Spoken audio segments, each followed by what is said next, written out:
नमस्कार दोस्तों, आज की इस वीडियो में बात करेंगे इंडियन आर्मी की दिल्ली एरिया प्रोबेस्ट यूनिट से वैकेंसी निकल के आए हैं। फॉर्म फिलअप की सारी डिटेल्स, क्या क्या डॉक्यूमेंट्स देना है, कैसे पोस्ट करना है, कैसे अरेंज करना है, कितना कॉपी फोटो देना है, कैसे देना है, सारे डिटेल्स आपको इस वीडियो में प्रोवाइड करने वाला हूं। तो दोस्तों, अगर आप फॉर्म फिलअप गुरुजी पर पहली बार आए हो तो चैनल को सब्सक्राइब करके बेल आइकन दबा के ऑल कर दीजिए।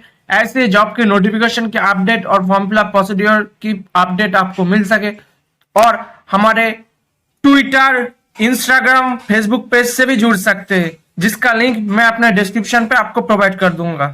तो दोस्तों, ये एप्लीकेशन फॉर्म आपको प्रिंट कराना होगा, जिसका लिंक मैं अपने डिस्क्रिप्शन पे आपको प्रोवाइड कर दूंगा। ये दोनों पेज आपको A4 पेज में आपको प्रिंट कराना मस्ट है। तो फॉर्म फिलअप करने से पहले कुछ बेसिक इन्फॉर्मेशन मैं आपको प्रोवाइड करता हूँ। ये फॉर्म फिलअप करने के लिए आपको सारे फॉर्म आपको ब्लॉक लेटर में फिलअप करना पड़ेगा। किसी भी ओवरराइट और काटिंग नहीं करना है।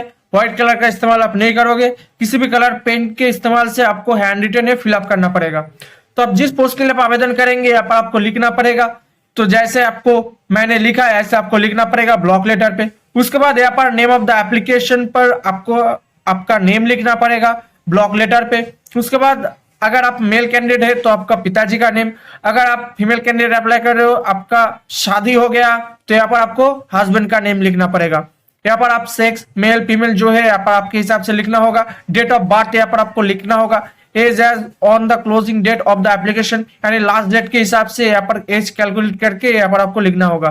कैसे करना है, इसका लास्ट डेट क्या है, उसके बारे में मैं आपको प्रोवाइड करता हूँ। तो इसका एप्लीकेशन स्टार्ट होगा 26 नवंबर से। तो इसका 21 डेज कैलकुलेट करके इसका लास्ट डेट होगा 17 दिसंबर 2022। इसके हिसाब से आपको एज कैलकुलेट करना है। तो एज कैलकुलेट करने के लिए पहले आपको गूगल क्रोम ओपन कर लेना होगा। गूगल क्रोम ओपन करने के बाद यहाँ पर आपको टाइप करना पड़ेगा एज कैलकुलेटर। उसके बाद यहाँ पर जो पहले वाला जो ऑप्शन आ जाएगा इस पर आपको क्लिक करना है। उसके बाद आपके सामने एक नया पेज ओपन हो जाएगा। यहाँ पर आपको आने के बाद डेट ऑफ बर्थ पर यहाँ पर आपका डेट ऑफ बर्थ लिखना पड़ेगा। पहले मंथ, उसके बाद डेट, उसके बाद ईयर आपको सिलेक्ट करना है। उसके बाद age at the date of पर उसका लास्ट डेट आपको यहाँ पर मेंशन करना पड़ेगा। लास्ट डेट है 17 दिसंबर 2022। उसके बाद यहाँ पर आपको कैलकुलेट पे क्लिक करना है। उसके बाद यहाँ पर जो एज शो रहा है 22 ईयर्स 10 मंथ 28 डेज, उस डेट को यहाँ पर आपको मेंशन करना पड़ेगा। पहले ईयर, उसके बाद मंथ, उसके बाद डेट के हिसाब से यहाँ पर आपको लिखना पड़ेगा। उसके बाद यहाँ पर आपका परमानेंट रेसिडेंशियल एड्रेस यहाँ पर मेंशन करना पड़ेगा। उसके बाद यहाँ पर प्रेजेंट मेलिंग एड्रेस यहाँ पर आपको देना पड़ेगा। और उसके बाद यहाँ पर आपका नेशनलिटी और रिलीजन लिखना पड़ेगा। उसके बाद यहाँ पर आपका एजुकेशनल क्वालिफिकेशन देना पड़ेगा। अब जिस पोस्ट के लिए आप आवेदन करेंगे उसके हिसाब से भी दे सकते हो, नहीं तो अगर आप आपका हाईएस्ट एजुकेशन क्वालिफिकेशन भी दे सकते हो। लेकिन एप्लीकेशन के साथ इसका फोटोकॉपी देकर और उसके ऊपर आपको सेल्फ अटेस्टेड करना मस्ट है। उसके बाद अगर आपका कोई एक्सपीरियंस है तो यहाँ पर आपको देना होगा। आप जिस पोस्ट के लिए आप आवेदन करेंगे उसमें अगर आपका एक्सपीरियंस चाहता है तो यहाँ पर देना मैंडेटरी है। इसका फोटोकॉपी देकर उसके ऊपर आपको सेल्फ अटेस्टेड करना है। अदर रिलेवेंट इन्फॉर्मेशन है तो यहाँ पर आप दे सकते हो। कोई एक्सपीरियंस है तो यहाँ पर मेंशन कर सकते हो। उसके बाद यहाँ पर आप कोई एम्प्लॉयमेंट एक्सचेंज कार्ड है तो यस देकर उसका नंबर और डिटेल्स यहाँ पर आपको देना है। अगर नहीं तो सीधा यहाँ पर नो मेंशन करना होगा। उसके बाद आपका न्यू दिल्ली में काम करना प्रॉब्लम नहीं, यहाँ पर आपको यस कर देना है। यहाँ पर आप चाहते हो डिक्लेरेशन पढ़ना तो पढ़ सकते हो, नहीं तो यहाँ पर आपको प्लेस पे आपका प्लेस नेम लिखना पड़ेगा। उसके बाद यहाँ पर आपको डेट मेंशन करना पड़ेगा जिस तारीख पे आप फिलअप कर रहे हो। उसके बाद यहाँ पर आपको एक रनिंग हैंड सिग्नेचर करना है। उसके बाद यहाँ पर फॉर ऑफिशियल रिकॉर्ड ओनली, आपको कुछ नहीं करना है। जब आपका एप्लीकेशन रिसीव होगा तब एक्सेप्ट होगा कि रिजेक्ट होगा उसके ऊपर यहाँ पर मेंशन किया जाएगा। उसके बाद यहाँ पर आपको एक फोटो चिपकाना है, जिसके ऊपर आपको कुछ नहीं करना है, सिर्फ एक फोटो चिपकाना मस्ट है। उसके बाद यहाँ पर हो जाने के बाद आपको एक्नॉलेजमेंट कार्ड पे आना होगा। यहाँ पर आपको नेम ऑफ द कैंडिडेट पर यहाँ पर आपका नेम लिखना पड़ेगा ब्लॉक लेटर पे। उसके बाद ऐसे आपको फादर्स नेम और हस्बैंड नेम जो आप देना चाहते हो यहाँ पर आप दे सकते हो। मेल फीमेल दोनों कैंडिडेट अप्लाई कर सकते हो। उसके बाद यहाँ पर आपको डेट ऑफ बर्थ पर आपका डेट ऑफ बर्थ लिखना पड़ेगा। करस्पॉन्डेंट एड्रेस देना पड़ेगा। कलम नंबर 7 पे जैसे आपने फिलअप किया ऐसे अकॉर्डिंग आपको यहाँ पर मेंशन करना मस्ट है। उसके बाद यहाँ पर आपको पोस्ट ऑफिस देना पड़ेगा, तहसील, डिस्ट्रिक्ट, स्टेट, पिन आपके हिसाब से यहाँ पर आपको फिलअप करना है। Index number, venue, date, time, यहाँ पर आपको कुछ नहीं करना है। जब आपका रिटर्न टेस्ट के लिए एडमिट कार्ड आएगा तब आपको यहाँ पर मेंशन होगा। यहाँ पर आपको सिग्नेचर नहीं करना है, यहाँ पर सिग्नेचर ऑफ कंट्रोलिंग ऑफिसर आपको सिग्नेचर करेगा। उसके बाद यहाँ पर आपको ऐसे ही जिस जगह आपने फोटो चिपकाया है ऐसे ही आपको एक फोटो एक्नॉलेजमेंट कार्ड पे आपको चिपकाना मस्ट है। उसके बाद ये आपकी एक रेसिडेंशियल फॉर्मेट की सैंपल कॉपी है जो आपको एसडीओ से फिलअप करना पड़ेगा ऑनलाइन के माध्यम से। किसी किसी जगह आपको ऑफलाइन में भी आपको मिल जाएगा। यहाँ पर आप जब ऑनलाइन पे फिलअप करोगे तो यहाँ पर आपको सर्टिफिकेट नंबर होना चाहिए, डेट ऑफ, यहाँ पर आप जिस तारीख पे फिलअप करोगे उसका डेट मेंशन होना चाहिए। यहाँ पर आपको एक फोटो डिजिटल होना चाहिए जिसके ऊपर आपको स्टैंप लगा होना मस्ट है। यहाँ पर आपका नेम, पिताजी का name, post office, police station, district यहाँ पर होना चाहिए। उसके बाद यहाँ पर सब डिविजनल ऑफिसर का डिजिटल सिग्नेचर स्टैंप लगा होना मस्ट है। तो ये एससी/एसटी कैंडिडेट के लिए एक फॉर्मेट है।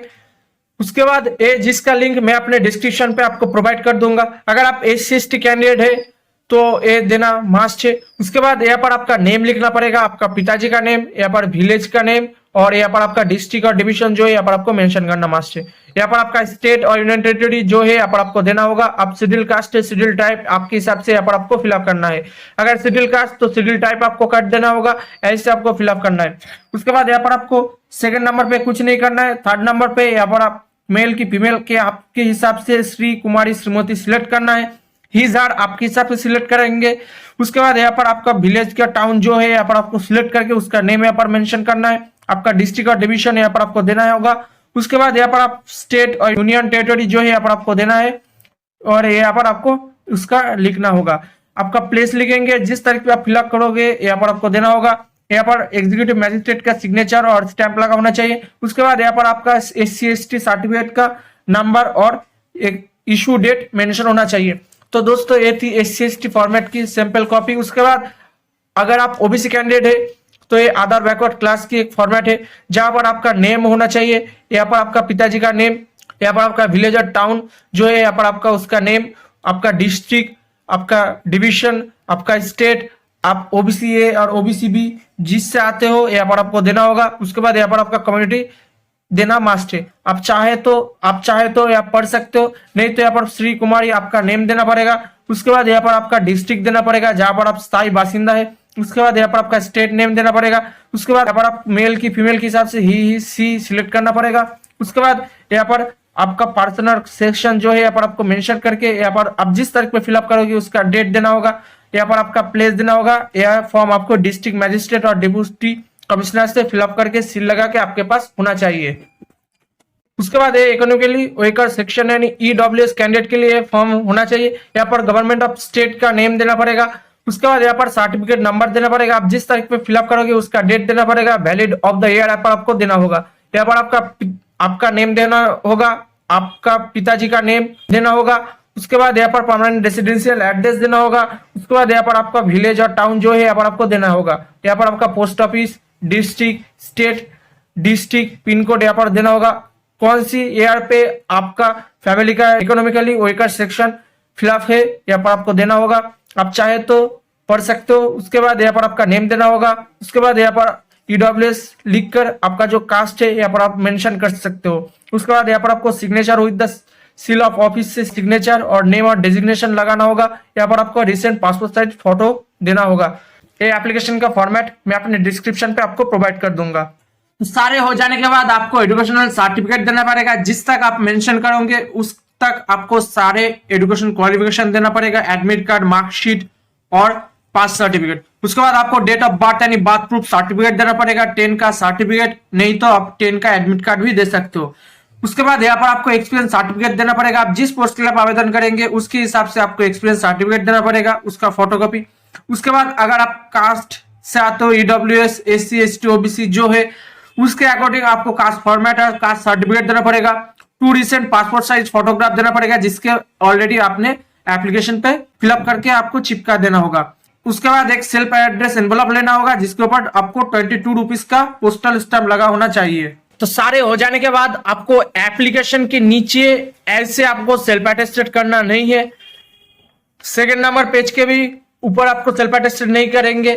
आप जिस कास्ट फॉर्मेट से आते हो उसके फोटोकॉपी देकर आपको उसके नीचे सेल्फ अटेस्टेड करना नहीं है। रेसिडेंशियल सर्टिफिकेट के नीचे भी आपको सेल्फ अटेस्टेड करना नहीं है। लेकिन दोस्तों अपने जो एजुकेशनल क्वालिफिकेशन सर्टिफिकेट दोगे रेसिडेंशियल के ऊपर आपको सेल्फ अटेस्टेड करना नहीं है। Educational qualification, age proof, experience certificate जब तक आप मेंशन करोगे उसका अकॉर्डिंग सारे डॉक्यूमेंट्स के नीचे आपको ऐसे रनिंग हैंड के सेल्फ अटेस्टेड करना मस्ट है। ध्यान रखना जिस कलर पेन से आप फिलअप करोगे उसी कलर पेन से आपको सेल्फ अटेस्टेड करना होगा। तो सारे हो जाने के बाद आपको ऐसे 2 एनवलप लेना पड़ेगा। एक के ऊपर आपको कुछ स्पेस छोड़ के application for the post of दे के आप जिस पोस्ट के लिए यहाँ पर आप फिलअप करोगे वही यहाँ पर आपको लिखना पड़ेगा। Application for the post of MTS सफाई वाला, जैसे मैंने फिलअप किया ऐसे मेरे को लिखना होगा।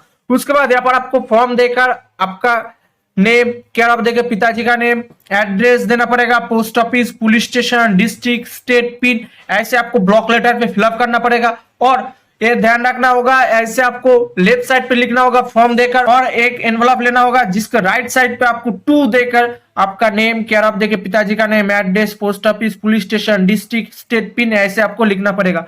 ध्यान रखना इसके अंदर आपको सारे डॉक्यूमेंट्स भेजना होगा, इसलिए आपको फॉर्म देकर आपको लेफ्ट साइड पे लिखना है और 2 देकर आपको राइट साइड पे लिखना होगा, क्योंकि इसके अकॉर्डिंग आपको एक्नॉलेजमेंट सर्टिफिकेट लगेगा।